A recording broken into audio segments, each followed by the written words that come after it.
All right, it's Bam Smith back with the Crash Culture Podcast show. Today I have my very special guest back with me again. And regulars to the show, we got Rashad Leadhead Johnson. How y'all doing? We got Sherrod General Sky Johnson. What it is?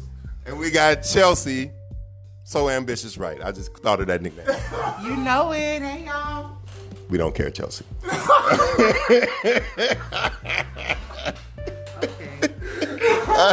All right, man, serious note. On a serious note, we're going to talk about what is going on right now in America. A tale of two Americas. A twisted tale of two Americas. You know, because they've been killing niggas left and right without any remorse, okay? And the latest victim among the long list of unjust, unarmed black men and women, sometimes too, that have been killed is George Floyd. George Floyd was choked to death by some white police officer. Just recently off the heels of the Ahmaud Arbery case, it seemed like everybody forgot about that and they focused on this one because, you know, what I'm seeing is, and what I'm understanding right now about all of the things that's going on in America is the general tone in the black community is they're tired. Why do white people ignore America's institutionalized racism? Rashad, why do you think that white people in this country, the majority, ignores that type of heinous crimes towards its black citizens? Because of the whole idea of being not in the shoes of a black person, so they don't understand what it is to be racist, targeted through police brutality. White America just don't understand. It's understand. Yeah, they just don't understand. They just don't understand what we go through as a black community, and they just don't understand the trials and tribulations that we had to deal with over time. Chelsea, what do you think? You know, they just going off what they were taught. Oh, interesting point. They're going off of what they were taught. So it's kind of embedded in them in a way. When you look at it, a baby's not taught, doesn't born to hate. That's something that has to be taught. Sherrod, a General Sky, it tickles me a little bit to say his name every time. But General Sky, I want to know, what do you think about this guy? It is privilege. That's basically what it is. Shit, they don't have to live in our shoes. They don't want to address it. They can live comfortably because privilege keeps them comfortable. But they don't have to address it because it's not targeting them. I want to pose another question, and that just brings another thought to mind. How are police routinely allowed to get away with this? Because, you know, most of them are not convicted when you're dealing with this type of stuff. Most of them just get paid administrative leave, and they're able to do what they want to do. The system was built that way. Yeah. For my point, I've been telling my friends for a while now. I said, you don't like the way your police, become that, and you have more leeway to make change. And as you go up in ranks, as you do better, you get more power and more leverage to make change. And eventually, if you work hard enough, because this is America, so they say so, it's the land of the free and opportunity. So with that ideal, you can work up in ranks until you get high enough in power to where you can affect change. There you go. Yeah.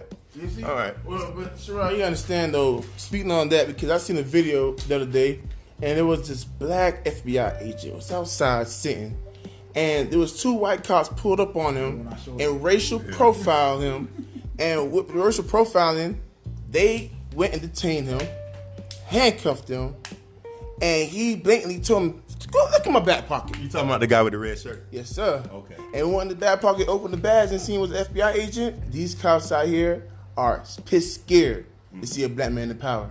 So what my brother's saying is true, man. Yeah. He had him looking goofy. Huh? Real goofy, man. Real stupid. You have to work your way up. And once you get high enough, I mean, there's going to be challenges, especially for us colors. And they don't want us from the people that come from these rural communities and ghettos, you know what I'm saying? They don't want us in power simply because we know what it's like to be out here.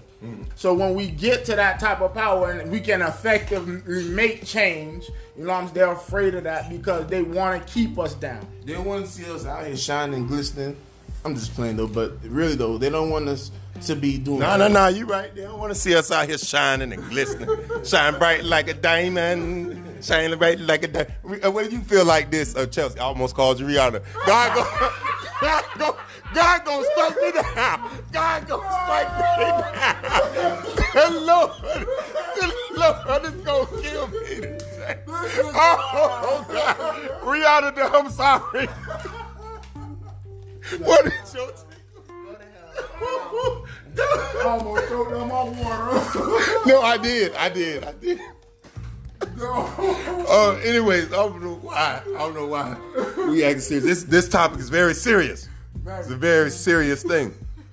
Police brutality and racial injustice in America and institutionalized racism is a very serious thing. And all jokes aside, serious. I want to get your female's perspective on how you view this as a strong black woman trying to raise children in America.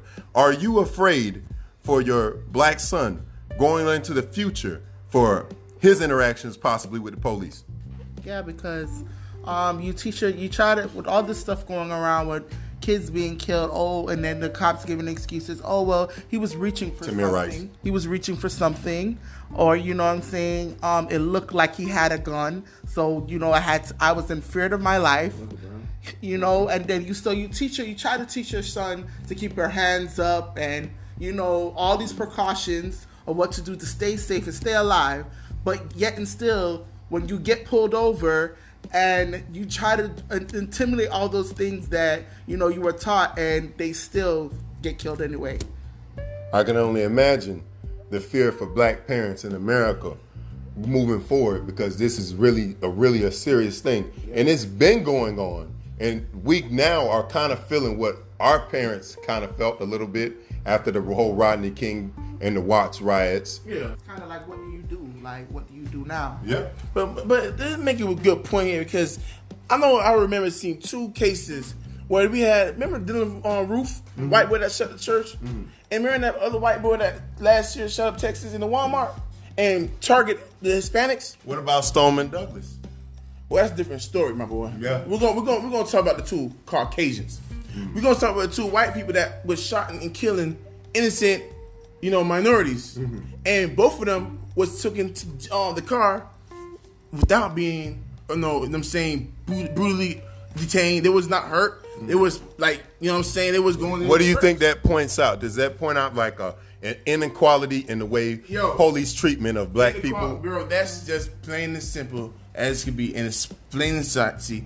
Yes, that's inequality, because the man George Floyd, rest his soul, ain't did no violent crime. He ain't had to be detained like that. Just wrote a bad check. Come on, he ain't hurt nobody. So you tell me you had to be brutal? You got to hurt this man, and then you got a counterpartner, goddamn Dylan Roof, who shot and killed 9 people maliciously, and you have this white boy getting detained peacefully. But you're gonna be real rough and brutal to a black man and choke him to death. That's why our people's tired. Yeah. Our people's real tired of the shit, bro. We sitting here march. We marched for Tamir Rice. We marched for Flannery Castile. We marched for Trayvon Martin. We did too many motherfucking marches, bro. We're tired. And when I'm watching them destroying the city, what else can we do? We ain't being heard. I'm tired of this shit. I'm watching this shit every fucking day, either on any social platform. I see this shit and it's driving me crazy, man. It hurt my heart because I'm a young black man myself. And then one day I might have my own kids. What am I gonna tell my son and my daughter? To be afraid to live in there?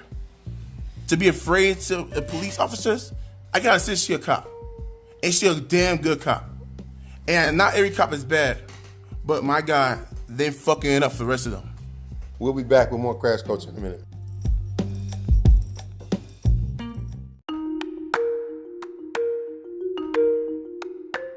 All right, back with the Crash Culture podcast. So, we was talking about a little topic, and during the break, we continued our conversation, even though you guys couldn't listen.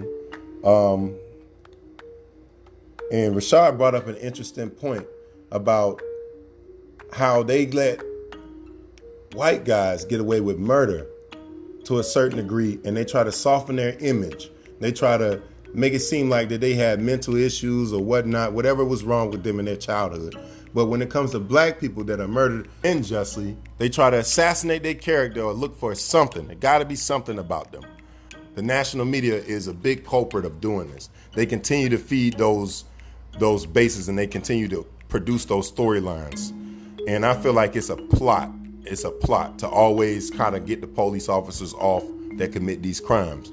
The system is crooked. America is crooked. Dylan Roof was a very crooked and disgusting individual, and he was very fucked up. You go into a church and kill 9 black churchgoers praying, and he ain't get no form of, police brutality.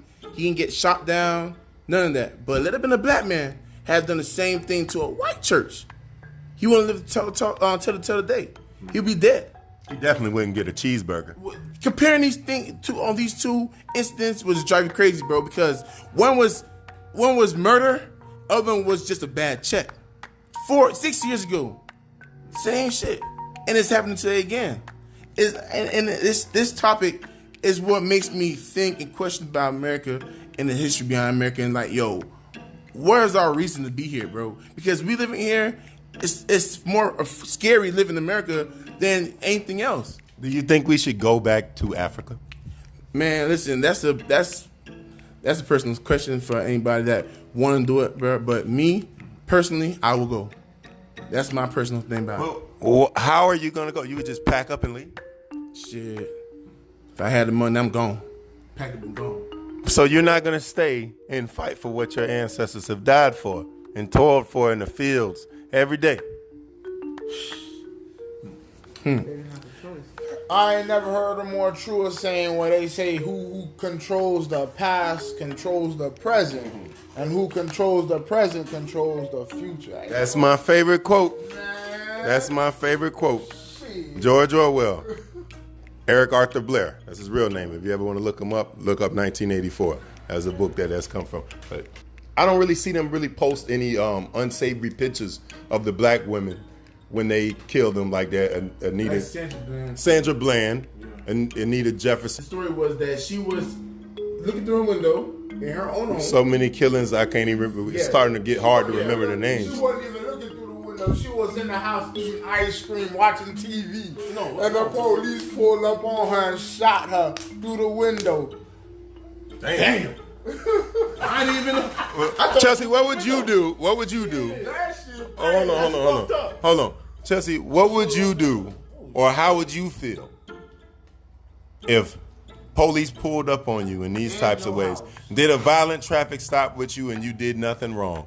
What would you feel? How would you feel? I would just feel like, why me?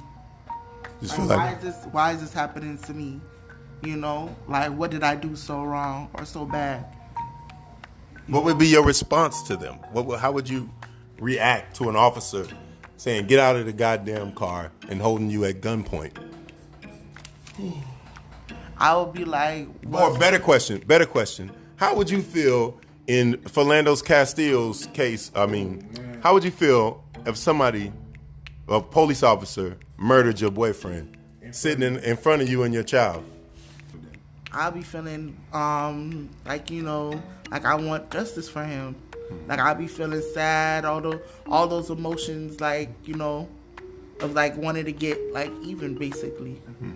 Get even. Yeah, because I'm not gonna be like that guy who brother to be like, oh, I'm gonna hug this person and be like, I'm sorry. No, you're going to jail. You're going to jail, and I'm not gonna stop fighting until I get the justice that I need. Yeah, and I feel like we see that a lot. I know that a lot of black people, we have these Christian values, if you will, that we hold very near and dear to our heart, and that causes us to be a very forgiving people. And I know that we are taught that we shall overcome and whatnot, and who that, I know we got the whole MLK, silent, peaceful protest and whatnot. All of these acts of nonviolence that we have continued to keep moving forward throughout the years with, but what is that getting us? That begs the question. What was his name again? Botham Jean. That was the guy who was killed inside his home by the white female police officer. Geiger. Amber Geiger, and And then after that, did she get convicted or no? She was convicted for 10 years. 10 years? Yes. She'll get off with like five yeah. with good behavior. Yes. You know, that's what I'm saying. All of this stuff continues to happen to us. And it's like, we keep taking this nonviolent approach. I mean, it just keep happening to us. Right now, as it's going to be a big shootout. And the Civil War is going to be happening in America on our streets. But you got to remember this, too. You got instigators and agitators like Antifa, the KKK, the alt-right, that are mucking up the movement. I'm gonna really expand upon this whole riot and looting and protests and whatnot. It's kind of a fickle thing to have an opinion about because you can understand everybody's general rage. You can understand the general tone within the black community, why we are so angry, because this keeps happening. We keep trying to do everything we possibly can do to make white America feel comfortable with our discomfort. And in doing so, white America still does not give a fuck and continue to shit on us repeatedly with regularity. You know what I'm saying? They have become comfortable with shitting on us almost. And we make it very comfortable for them doing it because we don't care. Yeah, and we don't care. And it's like we take all of these type of cynical approaches, like our vote doesn't matter and we can't do anything, and we get this tone or this attitude that we're helpless. And then we just ball up into a corner and just follow the trends of whatever's going on. And it's like our mind is stuck on autopilot. Black people are following a religion, but the funny thing is, we are the religion because everybody trying to do what we do. Wow. You know, in ancient Egyptian culture, they taught black people that they are gods. And I know all my Hoteppers out there already know what I mean. We got to stop getting that attitude of, you know, we shall overcome. We going to keep singing this hymn until they finally let us in the door. It's not getting us nowhere. Shit. Even hell and heaven war. So what the point? What's the point? Ooh, that's true. Hell and heaven be at war. Well, you trying to take a spiritual context to this type of thing. Sometimes you got to, man. You got to. Like I said, that this whole peaceful protesting is spiritual. It's based around spiritually adaptation. So let's take it spiritually with them too.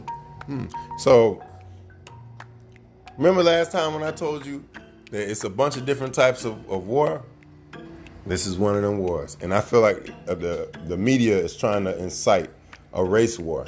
And not only the media, but the system is trying to incite a race war. So let's be careful. Let's be careful now. It ain't every police officer. There's good cops out there. Let's be careful now. It ain't all white people in America. I don't think I have to say this. I don't think I should have to say this. What's understood don't got to be explained. I don't want to get people in the mindset of, oh, he's lumping all white America into this basket, and he's saying that all of us are evil, cynical crackers that only want to destroy and pillage and rape and murder and don't care about nobody else. Yes, that may have been your ancestors. There are still some decent white people out there in the world, and those decent white people need to keep the pieces of shit in check. Okay? And yeah, that's really how much that's really how I feel about that.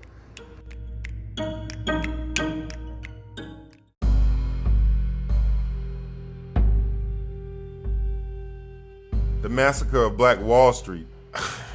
It's just, it almost puts me at a loss for words that happened in 1921. And here we is in 2020. Damn near over 100 years. We in 2020. We in 2020. And this crazy ass shit still popping off like it's popping off. And, you know, a lot of my white friends would try to have me believe that we've come so far. Why people gotta do that? Why they gotta beat up on that white business owner running out in the middle of the street with a sword trying to attack his business? Because there's a material possession that can be replaced. Yep. Well, why they gotta deface CNN like that? CNN is a news organization. They got property insurance. That shit can be replaced. That shit can be repainted over. Yep. But we can't get back these black men and women and children that have been killed for unjust reasons. I just want to continue to beat that into your head and get you to understand that there has been a war on the black community for hundreds of years, in America, since we have been brought over here on slave ships, there has been a war against us. And a lot of us are walking around this bitch sleep, okay? All of us been walking around this motherfucker sleep. And I want us to wake up and understand that we need to organize and come with a better approach about how we handle these types of issues and these types of situations. And maybe we won't be as unorganized and chaotic when certain things like this go on. What type of plans of action can we do to build a Black Wall Street and have them not bomb it? A lot of people say it's the women because the woman cares for the child, and that is true. But it is the child at the end of the day that is going to continue the nation build. So we got to focus on them, developing them, and teach them how to continue to build a community and continue to be self-sufficient for themselves, okay? And we got to teach them also how to defend themselves and how to educate themselves in a correct manner. If not, we're going to get a bunch of these young thugs, if you will. And young thoughts. And young thoughters, if you will. With no purpose in life, no meaning, no understanding to, or no direction of where they're going in life. You know what I mean? Just want to sit around all day long and make TikTok videos, you know? Which is also them following the Caucasian culture. And talking about that, they're using the TikTok app that's made by the Chinese, who are racist, really racist toward Black people. Oh, so they giving racist money. What's new? What's new? When having the Black community give racist money? And speaking on that, Joe, on the TikTok thing, did you know that TikTok took down the Black Black Lives Matter slogan off of it because they don't want to see it? No shit. We have to stop investing in all these racist companies and invest in ourselves. So support Black-owned business is what you're saying, Chelsea? Yes. And we also need to build our own banks. And How do you suggest we do that? put our money together and just, create a structure, build our own banks, and go from there and so we can put our own money in our own. That's not a real suggestion for how we do that. You know that, right? We have $5 trillion spending power as a community. How do we organize? How do we get and convince the uber rich in the Black community, like these celebrities, Those people alone have enough money to build Wall Street and build Black banks? You see what I'm saying? But why do you think they're not doing it? Because their income comes from the whites. Oh, but I'm saying they could channel that and flip that into. It comes from everybody, really. You're right, but majority of the consumers is basically the rich whites. You see what I'm saying? What's your point about these Black celebrities? What are they doing? What are you saying is? I get what you're saying. I get where you're going. You're saying that white people spend money with them just as much as Black people. Okay, Not we get only that. But at the same time, like what they said, or like they take off they invest in our culture. What they say. But they invest in it because it's cool. They don't want to lose their investments with the white. That's basically what you're saying. Yeah. You saying they being some goddamn Uncle Tom niggas, and they don't want to lose their investments from the white people. They're scared. It's not that, and not exactly like that. Simply because what's his dude name? Tyler Perry. Shouts out to that man. That man got his own studio, so he make his own film. He had his own. But he built that off the Black people, the Black community. That, but I'm not saying that's who watch his films mostly. They're not getting to my. I want to understand it. They're not I'm getting trying to understand. My point for bringing him up was shouts out to him because that's his own media set. You see what I'm saying? Yeah. He did that without them. But look at these big performers like Jay-Z, for instance. Now he's making more money profiting off of the NFL. You see what I'm saying? And that's a white man industry. LeBron, Jay-Z's friend, he profits off the white community just as much as everybody knows, else. But at the same time, look at what LeBron James doing. You see what I'm saying? What is he doing? You see what he done brought What is he doing? He brought schools for his community. A school for everybody in that community. I understand that. What is specifically targeted toward the Black community that he's done? Where he came from. That's where he came from, right? What? There's white people over there too. I understand that. But everywhere you go, you're going to have white people. But what has he done specifically for the underprivileged Black men, women, and children? in his community. Like I said. That's your man's. That's your boy. You love him. Like I said, what he did, he brought schools in. He got them going to school, going to college. He got everybody in that community going to school and going to college. God damn. You still don't get the point. You see what I'm saying? That's less fortunate people. Mm-hmm. And majority of them is black. Well, at least he's doing something. No. Not like those people, other NFL. Oprah's doing something. Oprah builds schools. Jay-Z builds schools. All of them people build schools. Dr. Umar Johnson builds schools. What are you saying? I said at least they're all contributing to their community in their own way. Unlike some who rather just sit on their money and not do nothing. What about? I want to know. I'm interested to know this. Hold on. I was just joking about the LeBron thing. I know LeBron does good for his community. I know a lot of black athletes and celebrities and entertainers do a lot of good stuff in their communities to affect real change and stuff like that. And LeBron is one of those athletes that have been very vocal about these issues. I know. I'm just fucking with you. But what I want to know, and J. Cole, he was in the field with them people. Wale too. And who else?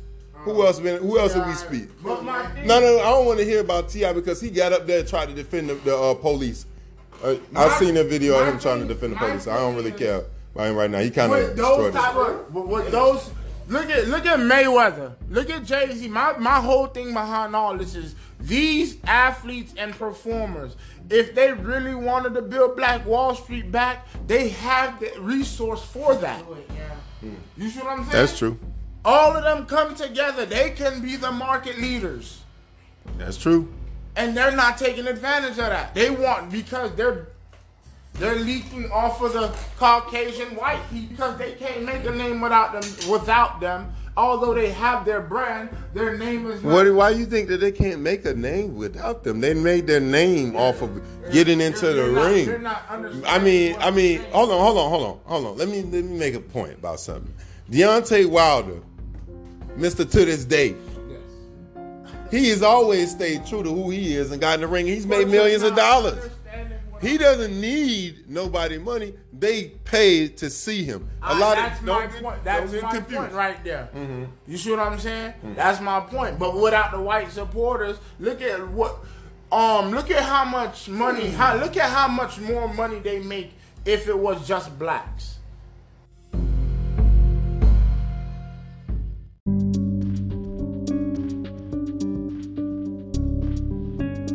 If a white man want to cancel you, they can, because that's their platform. What? If they want to cancel you, they can. If you're using their media. Who created cancel culture? I think the black community created cancel culture, or you know what it might be, the transgender or the LGBTQ community. We're not gonna get into that. We know it's a real strong takes on that. You know what I'm saying? How you gonna give? I'm talking about using a white man. You're not getting everything I'm saying. You're cutting short. You're shortening what I'm saying, and you're splitting hairs. What I'm saying directly is, if these white people wasn't involved in these performers, because look at them, all of them have performers and celebrities. Yeah, you see what I'm saying? They wouldn't be making as much money. Just like back when they had. I beg to differ, though. That's why I'm splitting hairs. No, because I beg to differ. I think that they still would make a lot of money because we have a big spending power in the black community. Okay, so look at. Okay, so if it was like that, look at how back in the days when there was just when there was segregation. Look at how baseball was strictly black, and then look at and which athletes made more money. You can't say who did and who didn't. Yes, you because can, all right. Sharad, let me explain something to you. Let me explain something to you. If the white people had more money, back when it was segregated and all of this, that, and the third, how the hell did we get Black Wall Street? Why you think they want to? Why you think? But how did we get Black Wall Street? Answer that question. How did we get Black Wall Street if the white people had all of the money at that time during segregation? Probably right after slavery, they had all of the money. But during segregation, at a certain point, we started getting more prosperous and we started getting our own money and building our own. I didn't take that away from them, but you're still missing the point where I'm saying that if it wasn't, if you look at them, why you think they wanted to integrate blacks into white sports. Because they needed us to make them more money. That's what I'm trying to get you to understand. Exactly my point. It ain't even only that. Because they wanted more They wanted their sport to be more entertaining. Better athletes. Yeah. They wanted better athletes, and white guys usually ain't athletes. You see what I'm saying? Although they always had these support. The Yankees was a multi-million-dollar team before. I don't know about multi-million-dollar team before. You know, baseball existed in this country for a very long time. So I don't know about the Yankees being before black athletes even went up. I don't know about multi-million-dollar. Without TV, people had to actually go to the ballpark and watch it. They spent money and you see what I'm saying? But it was boring. Nobody really wanted to watch it. Everybody knew who it was. Because I don't know about it. I don't watch baseball today. I don't watch baseball till this day. I tried. Only thing I do with baseball, I play MLB. This show, I play the MLB video game. I can't really, if I have to sit through a whole baseball game, oh my God. Oh, remember that Wii Sports game that they had? The baseball Wii Sports? Man, I almost threw that damn controller through the TV a couple of times trying to swing for home runs and shit. Now that's fun. But actually, I think that baseball is like the only sport in the world where it's more fun to play it than watch it. You know one thing about that whole baseball thing?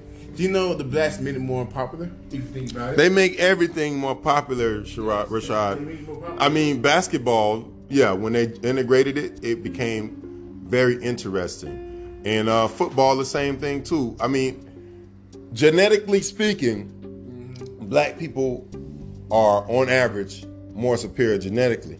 You know what I'm saying, when it comes to sports. So that could probably be a reason why they hate us so much. But we're getting a little bit off topic. Like I said, yesterday marked the anniversary of the Tulsa Massacre. And what I'm really trying to get to is this.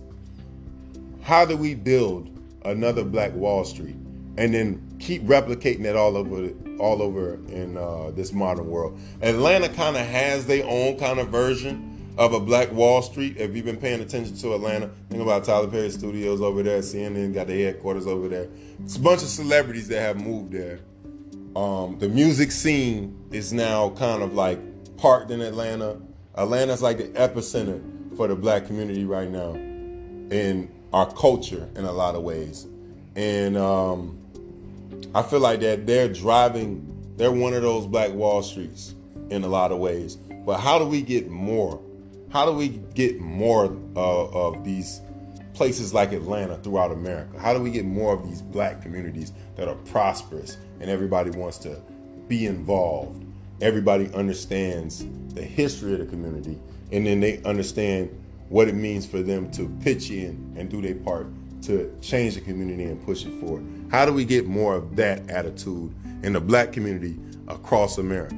Like the crab in the bucket mentality yeah. I like that. Yeah, but she worded it better. The crabs in the bucket mentality, we all talk about that as a black community. We always talk about that. The crabs in the bucket mentality. That's what I was getting to. That will go far. Yeah, we would go really, really far. We supposed to want to see our brother and sister, you know what I'm saying? We supposed to want to see our brothers and sisters succeed. The mentality we have that was taught to us because people want better. People like to hold people down. People like to shine, look better. You know what I'm saying? That's all a part of the same thing. You know what I'm saying?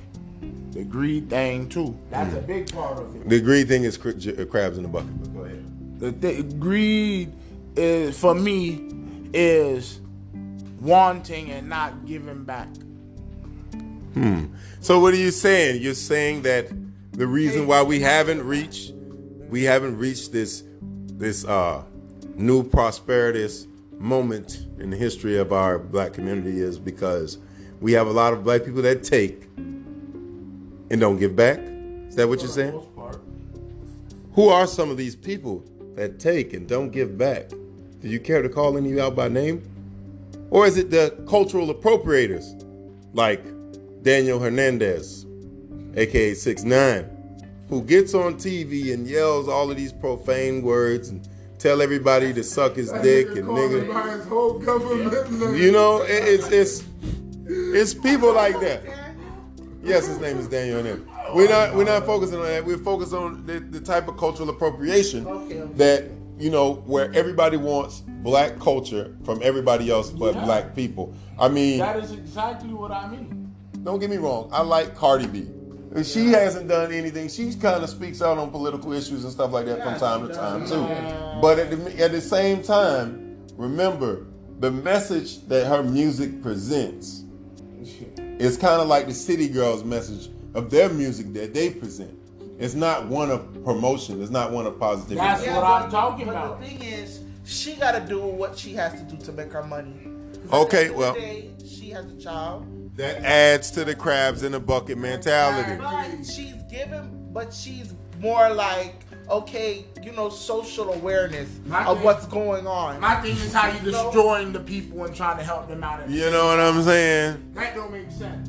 That's like taking $5 and giving me back a quarter. That's destroying them mentally and making them act a certain way. And then all of a sudden you trying to give back. That's like you stab me and then you come give me a one single Band-Aid. Come on, man. You see what I'm saying? That's what it's doing. It does more harm than good. But that's what a lot of industry entertainers now. A lot of them do that. A lot of them try to feed you the poison and then give you some candy afterward and hope you feel better. The younger generation who gives them all these views and all these plays is the ones that's feeding them. Say it again with some more bass. Is the ones that's motherfucking giving them. They're the ones, they're poisoning their minds from an early age. So they grow up and they get into these motherfuckers. Sean, you can't only blame the kids though, bro. I'm not blaming the kids, I'm blaming the performers. But listen, hold on now. You gotta blame the parents because they're the one that's condoning. That's true too. If the parents was not condoning them fucking kids to go on YouTube and watch these contents of fuckery, then we would never have it. It's all over. You can. It's called child proof. Well, you can. Because the parent could be the one that teach their kids. Yeah. Teach their kids what's good to watch, what's not good to watch, and what's more fucking.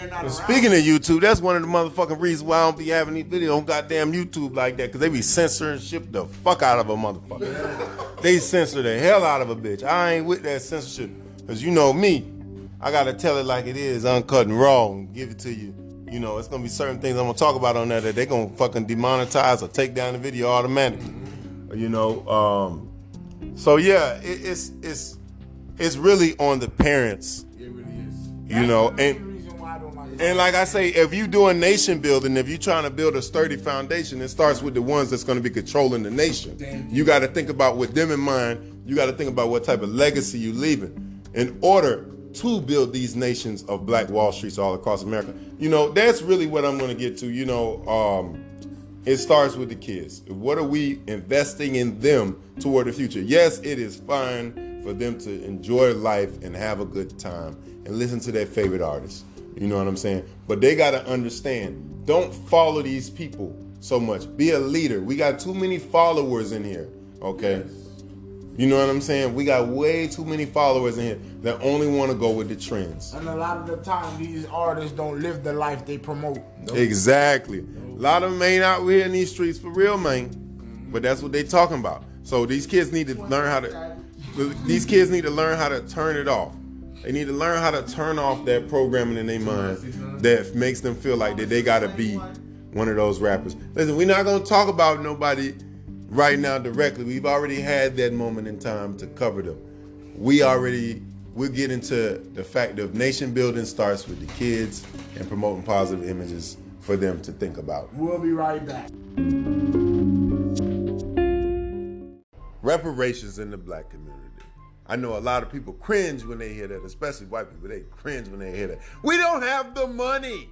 I think if there's one thing that we can agree on, that this whole coronavirus situation proved that America is full of shit when they say that they don't got the money to pay out reparations, because they automatically pulled how many trillions of dollars out of $2 trillion out of thin air? It was more than 2 trillion. You sure it was just 2 trillion? I remember it was 2 trillion. And then they was talking about pulling more trillions of dollars out of thin air.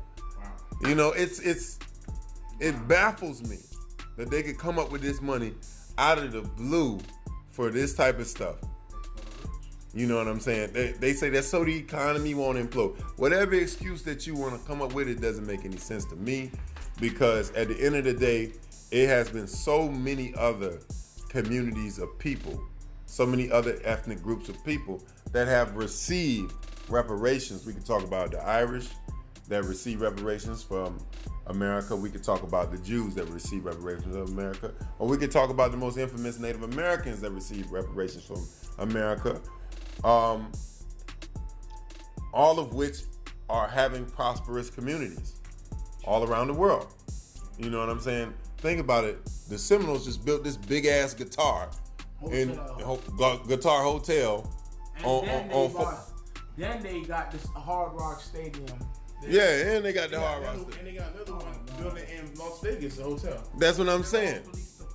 They all got their own community. They got their own civilization out there. They got their own police force to deal with them. Ain't that something? What if black people had their own police force to deal with each other?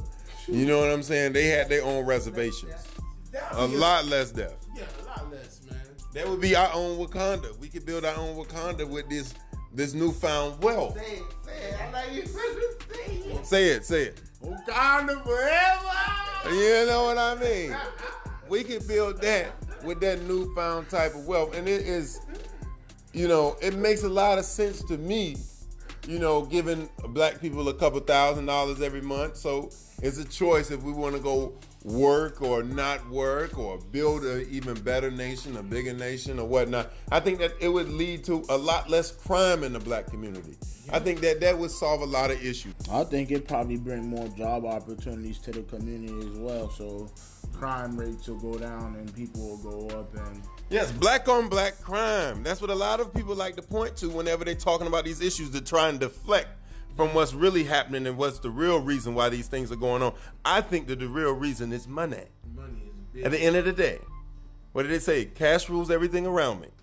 Cream, get the dollar bills, y'all. And that is the reason, and that is the root cause of what is really happening today. It is the money. Money is making motherfuckers go crazy around this bitch. Not just black people, but white people too, because they're mad. They really want to keep it all. They want to hoard it all and keep it to themselves. Greed is what I keep saying. But you talking about, greed in more than one way is destroying the world. In more than one way. I got you, bro. But that's the main word I could have drew up for it all. Yeah. I think that's what it should be. Instead of people saying that money is the root of all evil, greed is the root of all evil. Yeah. You know what I'm saying? Because everything begins and ends with it. And I think that the wealth, inequality, and the gap in the median black household today is, if not worse as it used to be back in our great grandparents' day, is on par with the same thing. And how far have we come? I don't think that far at all. I think we have become more civil or more overt in our racism to a certain degree. You know what I'm saying? But at the same time, things really changed? Of black men and women and children could get shot down in the street and nothing could be done. They receive no justice, no retribution. Or have we really changed if we're still, the majority of the minorities are still poor? Have we really changed if we are still less educated, less healthy? Have we really changed as a community and as a society if we still face the majority of the problems that we faced when Martin Luther King was marching? Have we really changed? How far have we really come? These are the questions people need to ask themselves, not just the black community, but also our white counterparts in the white community. How far have we really come? And have we really been doing all we can to help make this world a better place? This has been another episode of Crash Culture. We out.